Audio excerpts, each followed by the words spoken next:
নমস্কার বন্ধুরা, আশা করি আপনারা সবাই খুব ভালো আছেন। কৃষ্ণার্জুন চ্যানেলের পক্ষ থেকে জানাই আপনাদের আন্তরিক স্বাগত। বন্ধুরা, ঠাকুর শ্রী রামকৃষ্ণদেব বলেন, ঈশ্বর যখন আমাদের জীবনে কোনো আশীর্বাদ পাঠান তখন তিনি বিভিন্ন সংকেতের মাধ্যমে তা জানান দেন।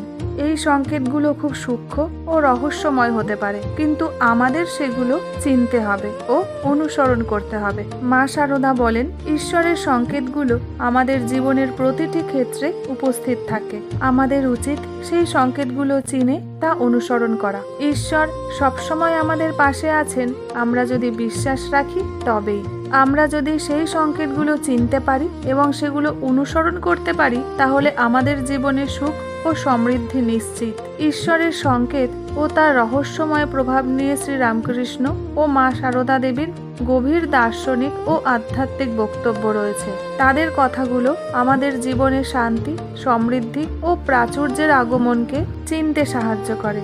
জীবনের প্রতিটি মুহূর্তে আমরা খুঁজে বেড়াই সেই ঈশ্বরের সংকেত যিনি আমাদের ভালো সময় আসার পূর্বাভাস দেন। তাহলে চলুন বন্ধুরা, এই ভিডিওর মাধ্যমে আমরা জেনে নিই সেই সব সংকেত যেগুলো দেখলে বুঝবেন ভালো সময়, সম্পদ, প্রাচুর্য আসছে আপনার জীবনে। প্রথম যে সংকেতটির কথা বলবো বন্ধুরা, সেটি হলো স্বপ্নের সত্যি হওয়া। মা বলতেন, স্বপ্ন দেখলেই সত্যি হয় না, কিন্তু কিছু স্বপ্ন এমন থাকে যেগুলো সত্যি হয়ে যায়। এগুলো স্বপ্ন নয়, এগুলো হলো ঈশ্বরের সংকেত যে তোমার জীবনে ভালো কিছু ঘটতে চলেছে। স্বপ্নে যদি আপনি স্বর্ণ বা রূপো দেখেন, তা আপনার অর্থ লাভের সংকেত হতে পারে। এর পরের যে সংকেতটির কথা বলবো বন্ধুরা, সেটি হলো সঠিক সময়ে সঠিক সাহায্য পেয়ে যাওয়া। ঠাকুর বলতেন, আমি তো ভাবতেই পারিনি আমি এখানে আসতে পারবো। মাকে পাবো। মা সব নিজেই করিয়ে দেন।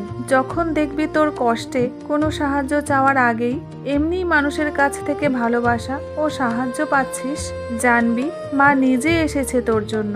মা শারদা বলতেন, ভালোবাসায় ঈশ্বরের উপস্থিতি। যখন তোরা বিপদে পড়বি তখন কেউ এসে সাহায্য করবে। এটি ঈশ্বরের উপস্থিতির প্রমাণ, যিনি সব সময় আমাদের পাশে আছেন। ঠাকুর বলতেন, মানুষ নিজের ভালোর থেকে বেশি অন্যের খারাপ চেয়ে আনন্দ পায়, কিন্তু মা যা চাইবেন তাই হবে। যখন তোরা অন্যের খারাপ চাইবি না, তখন মন শুদ্ধ হয়ে যায়। এটি ঈশ্বরের ইশারা যে তোর জীবনে ভালো সময় আসতে চলেছে। এর পরের ইঙ্গিতটি হলো পুজো করতে গিয়ে চোখে জল আসছে। মা শারদা একবার বলেছিলেন, যখন পুজো করতে গিয়ে চোখে জল আসবে তখন বুঝবে ঈশ্বর তোমার প্রার্থনা শুনছেন। এটি একটি সংকেত যে তোমার জীবনে সুখ ও সমৃদ্ধি আসতে চলেছে। ঠাকুর বলতেন, মা ছাড়া গতি নেই রে। স্বপ্নে যদি তোরা তোদের ইষ্ট দেবদেবীর দর্শন পাস, তাহলে বুঝবি ঈশ্বরের আশীর্বাদ রয়েছে তোর ওপর। এটি শুভ সময় আগমনের প্রমাণ। এর পরের ইঙ্গিতটি হলো প্রদীপের শিখা নিজের থেকেই উপরের দিকে বেড়ে যাওয়া। সব সময় কিন্তু হয় না, বেশি তেল দিলেও না। যদি পুজোর প্রদীপের শিখা নিজে থেকেই উপরের দিকে বেড়ে যায়, এটি ঈশ্বরের আশীর্বাদ ও আপনার জীবনে শুভ কিছু ঘটতে চলেছে।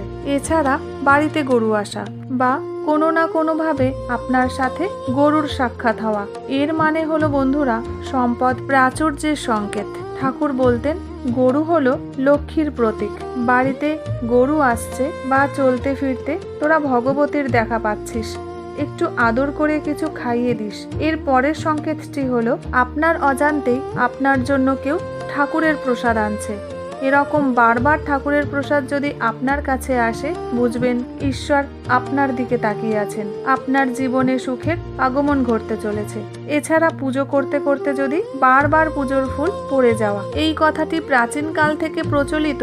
পুজোর সময় বারবার পুজোর ফুল পড়ে গেলে বুঝবেন ঈশ্বর আপনার প্রার্থনা গ্রহণ করেছেন। আগে রাজরাজারা কোনো শুভ কাজ করার আগে এই সংকেতের জন্য অপেক্ষা করতেন ঘন্টার পর ঘন্টা। তাহলে বন্ধুরা, আশা করছি আজকের এই পুরো ভিডিওটি আপনাদের নিশ্চয়ই ভালো লেগেছে। আর যদি ভালো লেগে থাকে কমেন্ট সেকশনে আমাকে জানাতে কিন্তু ভুলবেন না। আর বন্ধুরা, ভিডিওটি ভালো লেগে থাকলে লাইক, শেয়ার, সাবস্ক্রাইবের অনুরোধ রইল।